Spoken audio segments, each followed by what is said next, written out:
Il-membru tal-Parlament Ewropew Roberta Metsola pruvat titfa' dubji dwar kemm sistemi ta' Identity Malta huma konformi ma' liġijiet Ewropej.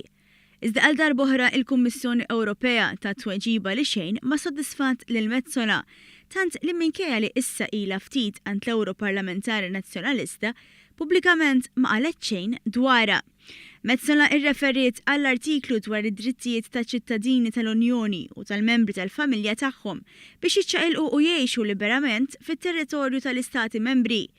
Il-Kummissarju Vera Jourova tkellmet fisem il-Kummissjoni Ewropea u qalet li l-prattika ta' Identity Malta imsemmija minn Roberta Metsola jidher li hija konformi mal-artikolu tad-Direttiva tal-Qorti tal-Ġustizzja tal-Unjoni Ewropea.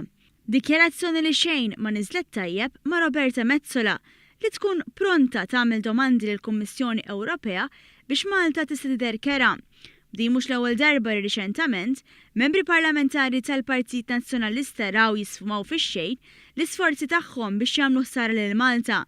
Riċentament ġaru l-istess l-Ewroparlamentari Nazzjonalista Francis Zammit Demek brabta mal-garanzija bankarja għal proġett tal-Power Station tal-gass f'Dellimara. Iżda il-Kummissjoni Ewropea iddikjarat li meta il-Gvern Malti estenda il-garanzija bankarja għal dan il-proġett ma kien qed jikser ebda regoli Ewropej.